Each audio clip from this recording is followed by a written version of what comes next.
Shri Mewar helicopter Mansarovar Jaipur लेकर आया है आपके लिए बहुत बड़ा उपहार। रॉयल शादी एंट्री हो, इलेक्शन टूर हो, एयर एम्बुलेंस हो, पुष्प वर्षा हो या वीवीआईपी दर्शन हो, इसीलिए अभी तुरंत बुक कीजिएगा। राजस्थान की राजनीति में एक बड़ा फैसला सामने आया है। इस साल राज्य में नगर निकाय चुनाव नहीं होंगे। ये घोषणा राज्य के नगरीय विकास मंत्री झावर सिंह खर्रा ने की है। उनके मुताबिक ये चुनाव जनवरी या फरवरी 2026 में कराए जाने की संभावना है। लेकिन इस पूरे फैसले के पीछे की वजह सिर्फ तारीख टलना नहीं है, बल्कि ये बदलाव शासन की सोच, प्रशासन की दिशा, राज्य की नगर व्यवस्था के भविष्य से जुड़ा है। इसका पहला कारण है ओबीसी आयोग की रिपोर्ट। मंत्री झावर सिंह खर्रा ने साफ कहा है कि चुनावों से पहले ओबीसी आयोग की रिपोर्ट आना जरूरी है। उसी रिपोर्ट के आधार पर नगर निकायों के आरक्षण की नई लॉटरी निकाली जाएगी। इसका मतलब यह है कि अब जो निकाय क्षेत्र होंगे उनमें आरक्षण का बंटवारा पुराने आधार पर नहीं बल्कि नए सीमांकन के हिसाब से किया जाएगा। पहले यानी कि पिछली बार पुरानी सीमाओं के अनुसार लॉटरी निकाली गई थी, लेकिन अब प्रदेश में सीमांकन प्रक्रिया पूरी हो चुकी है और इसीलिए नई लॉटरी निकालने में समय लगेगा और जब तक ये प्रक्रिया पूरी नहीं होती तब तक चुनाव टाले जाएंगे।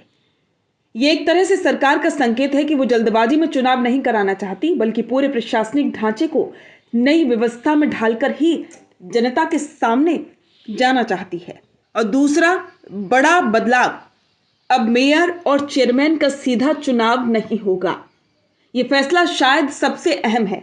अब राजस्थान में मेयर या चेयरमैन को जनता नहीं चुनेगी, बल्कि पार्षद यानी कि चुने हुए नगर प्रतिनिधि अपने वोट से तय करेंगे कि मेयर या चेयरमैन कौन बनेगा। ये बदलाव क्यों किया गया, ये एक बड़ा सवाल है। मंत्री खर्रा का कहना है कि प्रत्यक्ष चुनाव प्रणाली यानी कि जनता द्वारा सीधे मेयर चुनने की प्रणाली ने विकास कार्यों में रुकावटें पैदा की। कई बार ऐसा हुआ कि मेयर एक पार्टी का था और वोट दूसरी पार्टी का। नतीजा ये निकला कि प्रशासनिक कामकाज ठप पड़ गया, फैसले अटक गए और शहर के विकास के नाम पर बस खींचतान चलती रही। मंत्री ने कहा, स्थिर प्रशासन के लिए पारंपरिक प्रणाली जरूरी है, यानी कि अब वही पुरानी प्रणाली वापस लाई जा रही है जिसमें चुने हुए पार्षदों का बहुमत ही शहर की बागडोर तय करेगा। और तीसरा पहलू, 3 बड़े शहरों में प्रशासक की नियुक्ति।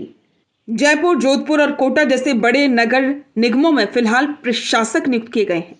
इन प्रशासकों के पास प्रशासनिक जिम्मेदारी तब तक रहेगी जब तक नई चुनावी प्रक्रिया पूरी नहीं हो जाती। इसका मतलब यह है कि फिलहाल तीनों बड़े नगर निगमों में राजनीतिक प्रतिनिधित्व नहीं बल्कि प्रशासनिक नियंत्रण चलेगा।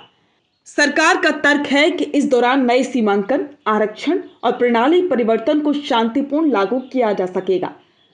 मंत्री खर्रा ने एक और बड़ा बयान दिया है। उन्होंने कहा है कि जयपुर, जोधपुर और कोटा में 2 नगर निगम बनाने का फैसला जो पिछली कांग्रेस सरकार के दौरान लिया गया था, सिर्फ राजनीतिक कारणों से किया गया था। उनका कहना है कि इससे प्रशासनिक बोझ बढ़ा, तालमेल टूटा और शहरों में विकास की गति धीमी पड़ गई। अब सरकार उस गलती को सुधारने की दिशा में काम कर रही है। इस बयान का मतलब साफ है कि वर्तमान सरकार कांग्रेस शासन की प्रशासनिक राजनीति से खुद को अलग दिखाना चाहती है और प्रशासनिक स्थिरता के नाम पर यह बदलाव प्रस्तुत कर रही है। मंत्री खर्रा ने 2009 की बात याद दिलाई, जब राजस्थान में पहली बार प्रत्यक्ष प्रणाली लागू की गई थी। उस समय जनता ने सीधे मेयर चुना, लेकिन नगर परिषद का बोर्ड का बहुमत दूसरी पार्टी के पास चला गया। नतीजा पूरे 5 साल तक शहरों में खींचतान, विवाद और कामकाज में टकराव की स्थिति बनी रही। मेयर और बोर्ड के बीच लगातार मतभेद रहे, फैसले ठप पड़ते रहे और विकास की रफ्तार रुक गई। इसी अनुभव से सबक लेते हुए अब सरकार ने कहा है कि आने वाले समय में ये गलती दोहराई नहीं जाएगी। अब से मेयर और चेयरमैन का चुनाव पार्षदों के वोट से ही होगा, ताकि एक ही पार्टी के भीतर तालमेल बना रहे और शहरों में स्थिर शासन कायम रहे। अब सवाल यह है कि इसका असर क्या होगा। यह सवाल काफी अहम है। नगर निकायों के चुनाव टलने और चुनाव प्रणाली बदलने से आने वाले महीनों में प्रदेश की राजनीति में हलचल है।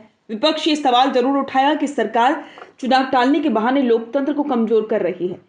वहीं सरकार का पक्ष ये रहेगा कि स्थिरता और सुशासन के लिए कदम उठाया गया है। राजनीतिक रूप से फैसला नगर निगमों में सत्ता संतुलन को पूरी तरह बदल देगा।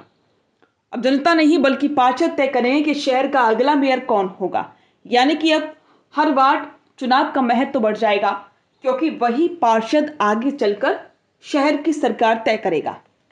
तो राजस्थान में निकाय चुनावों को टालने और चुनाव प्रणाली बदलने का ये फैसला सिर्फ प्रशासनिक कदम नहीं है, ये एक राजनीतिक रणनीति भी है। यहां से सरकार दो संदेश देना चाहती है। पहला कि वो जल्दबाजी नहीं करेगी और दूसरा वह स्थिर शासन को जनता के सामने अपने काम की पहचान के रूप में पेश करेगी।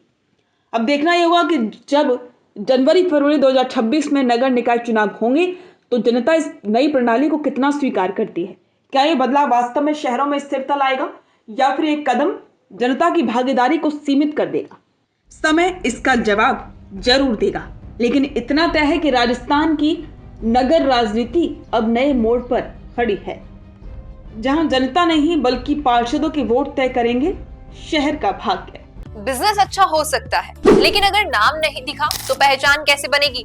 अब टेंशन छोड़िए, द फैक्ट इंडिया आपके बिजनेस को देगा वो पहचान जो पूरे राजस्थान में हर किसी तक पहुंचे। न्यूज चैनल पर विज्ञापन, पॉडकास्ट और प्रमोशन के जरिए आप सीधे 5 लाख सब्सक्राइबर और 10 करोड़ से ज्यादा व्यूज तक अपनी पहुंच बना सकते हैं। तो देर किस बात की, आज ही द फैक्ट इंडिया से जुड़िए और अपने बिजनेस को बनाइए हर घर का नाम।